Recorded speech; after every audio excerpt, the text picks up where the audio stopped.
वित्त मंत्री ने साल 2024-25 के लिए बजट को पेश कर दिया है। अब इस बजट में क्या-क्या चीजें अहम हैं, किन चीजों पर नजर रखनी चाहिए, जो फिस्कल पॉलिसी है गवर्नमेंट की वो कैसी है, ये सारी चीजें समझने के लिए हमारे साथ जाने-माने मार्केट एक्सपर्ट हैं। हमारे साथ हैं मनीष डांगी जो फाउंडर हैं माइक्रो मोज़ेक इन्वेस्टिंग सर्विसेज के।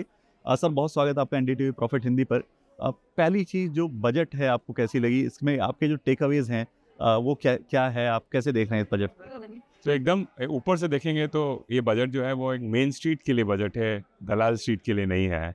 क्योंकि दलाल स्ट्रीट को पसंद नहीं आएगा कि कैपिटल गेन टैक्स बढ़ गया, एसटीटी 0.06 से 0.1% हो गया, शॉर्ट टर्म कैपिटल गेन बढ़ गया। तो ये सब चीज़ें दलाल स्ट्रीट को अच्छा नहीं लगेगा।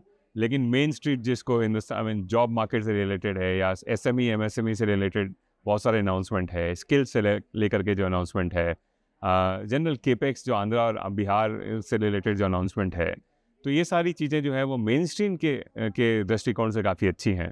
मेरे ख्याल से इस वक्त पॉलिटिकल बहुत बड़ा कंपल्शन नहीं था बहुत बड़े पॉपुलिस्ट मेजर्स लेने का, लेकिन ये कंपल्शन था कि जो जॉबलेस ग्रोथ इंडिया में हो रही है कुछ सालों से उसको रोका जाए। मेरे ख्याल से उस दिशा के अंदर अच्छे कदम उठाए गए हैं इस बजट में। बिल्कुल। एक चीज़ सर जो लगी एलटीसीजी को लेकर कि 10% से बढ़ाकर 12.5% कर दिया गया। तो ये कितना नेगेटिव है मार्केट के लिए या बेसिक एक नीजा क्रिएशन है जो धीरे-धीरे सेटल हो जाएगा? जी, 10 से 12.5% बहुत बड़ा मूव नहीं है, लेकिन अगर 10 से 12.5% बहुत आगे मूव होने वालों में एक पहला स्टेप है, तो फिर दिक्कत है। ये जनरल जो टैक्स हार्मोनाइजेशन की बात होती है कि सभी टैक्सेस एक जैसे हो जाएं, तो क्योंकि शॉर्ट टर्म कैपिटल गेन 20 हो गया है और इस बार ये 12.5 हुआ है, तो क्या अगले साल वो 15 और फिर उसके बाद 17.5 होगा? तो ये फियर मार्केट का है। अदरवाइज सिर्फ अगर आप आइसोलेशन में 10 से 12.5 के अंदर देखें तो बहुत बड़ा फ़र्क नहीं होगा।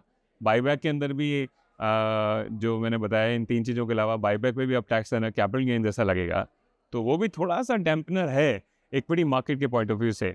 लेकिन अगर आप मार्केट को ब्रॉडन करें और बॉन्ड मार्केट को भी उसमें सम्मिलित करें, तो उनके लिए तो फिस्कल डेफिसिट काफ़ी कम हो गया है। बॉन्ड की सप्लाई और 10-12 हज़ार करोड़ कम हो गई है, तो वो उनके लिए बहुत अच्छा है।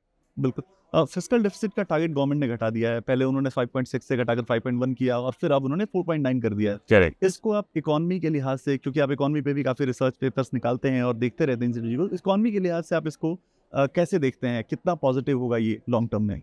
जी, जब ये तैयारी है कि अगली बार जब वापस से कोई क्राइसिस आए तो गवर्नमेंट के पास में स्पेस रहे वापस स्टिमुलेट करने का। पिछले 3 सालों से ग्रोथ ठीक-ठाक है देश के अंदर, इस वक्त मोमेंटम है और इस सिचुएशन में ये सही होगा कि आप फिस्कल को थोड़ा कंसोलिडेट कर लो, क्योंकि गवर्नमेंट फिर से जब अगर क्राइसिस आएगी तो वो बड़ा तेज़ी से खर्चा बढ़ा सकती है। तो उस हिसाब से मेरा व्यू यही था कि ये 5 हो जाएगा। और मुझे भी इन्होंने सरप्राइज़ किया है 4.9 करके और अगले साल 4.5 शायद कर पाएँगे। तो इन जनरल गवर्नमेंट की जो पॉलिसी है वो काउंटर सिक्लिकल होनी चाहिए कि जब देश अच्छा कर रहा हो तो गवर्नमेंट को खर्चा कम करना चाहिए और जब कमजोरी हो इकोनॉमी में तो बढ़ाना चाहिए। तो उस दृष्टिकोण से ये मूव मेरे ख्याल से ठीक है। ओके। सर कैपेक्स को लेकर लगभग सेम चीज़ें रही है, सेम आंकड़ा रहा है, कुछ उसमें इंक्रीज नहीं देखने को मिला है। लेकिन गवर्नमेंट का फोकस इंफ्रा पर रहता है। इस बार के बजट में आपको क्या इस एंगल पर कुछ अलग दिखा या आपको ऐसा लगा कि गवर्नमेंट का फोकस थोड़ा इंफ्रा से हटकर बाकी सोशल चीज़ों पर गया है? नहीं, मुझे यही लगा, मेरा खुद का अनुमान ये था कि 40-50 हज़ार करोड़ जो है इंफ्रास्ट्रक्चर और केपेक्स के अंदर बढ़ेगा। वो नंबर जो है वो एग्जैक्टली वही रहा जो फेब बजट में था। तो उस हिसाब से मेरा व्यू गलत निकला कि केपेक्स में कुछ बढ़ोतरी होगी। हालांकि जिस तरह से बिहार और आंध्रा गवर्नमेंट को सपोर्ट की बात हुई है वो मल्टीलैटरल एजेंसी से लोन दिलवा करके हो रही है, तो ओवरऑल खर्चा तो बढ़ेगा जितना मैंने अनुमान किया था, लेकिन वो एक लोन के फॉर्म में होगा और बाहरी एजेंसियों से वनिस्पत इसके कि गवर्नमेंट डायरेक्टली ट्रांसफ़र करे। बट आपका मानना सही है कि ओवरऑल केपेक्स एज सच पिछले 5 सालों में बहुत तेज़ी से बढ़ा है एट 3.4% ऑफ जीडीपी। वो relative to any time in the past 20 सालों का सबसे अच्छा लेवल है और इसको मेंटेन करना एक अच्छी बात है। इसमें बढ़ाने का थोड़ा-सा स्पेस था अभी, लेकिन उसको गवर्नमेंट ने नहीं बढ़ाया।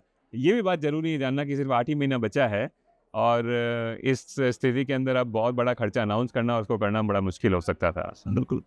एक चीज़ सर 2 आखिरी क्वेश्चन मैं समझना चाहता हूँ। एक क्वेश्चन इस चीज़ पर कि जॉब्स क्रिएशन पे गवर्नमेंट का फोकस है। उन्होंने इंटर्नशिप को लेकर भी एक प्रोग्राम किया, जॉब्स क्रिएशन की बात भी कर रहे हैं।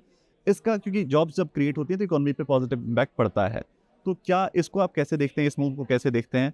और दूसरी चीज़ ये कि जब अब एक्सपर्ट्स को सुनते हैं, हमारे जो व्यूअर्स हैं वो सुनते हैं, तो वो ये ज़रूर एक्सपेक्ट करते हैं कि कौन से सेक्टर्स हैं जो यहाँ से अब हमें ध्यान में रखनी चाहिए गवर्नमेंट के इस बजट को देखते हुए। तो पहली बात जॉब को लेकर के देखिए बहुत अफरा तफरी है पिछले कुछ सालों से। बहुत जो बड़ी कंपनियां जब केपेक्स करती हैं तो उसके अंदर जॉब ग्रोथ बहुत नहीं होता है। एसएमई एमएसएमई कंपनियों जब एक्सपांड करती है तो जॉब ग्रोथ होता है। तो एक थोड़ा सा होलिस्टिक बजट है। एमएसएमई और एसएमईज को क्रेडिट गारंटी स्कीम देना, अगर आप नया बंदे को रिक्रूट कर रहे हो तो 2 साल तक ईपीएफओ 3,000 रुपये गवर्नमेंट भरेगी।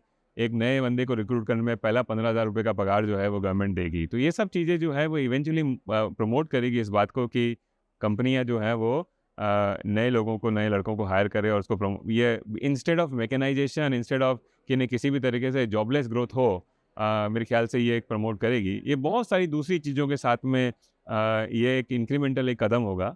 मेरे ख्याल से ये ओवरऑल कोई भी जो मैन्युफैक्चरर है वो उसके लिए एक पॉजिटिव है। खासकर एक और चीज़ जो है एंजल टैक्स का हटा देना, एक बहुत बड़ा तलवार लटकी हुई थी हम सब लोगों पे कि कब किस तरह से इनकम टैक्स का एक नोटिस आ जाएगा अगर आपने बाहर से एज ए स्टार्टअप किसी से इन्वेस्ट किया है।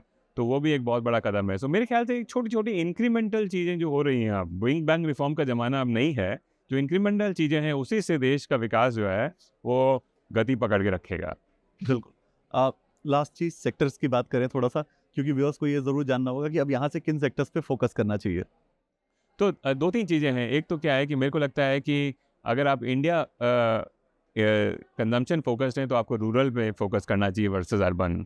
जैसे कि आप स्टेपल्स हैं, एफएमसीजी हैं, इन पे ये बेहतर करेंगे। डिस्क्रेशनरी बहुत महंगा है। कोई भी थीमेटिक इंडिया के अंदर डिफेंस हो जाए, इंडस्ट्रियल्स हो जाए, बहुत महंगे हैं।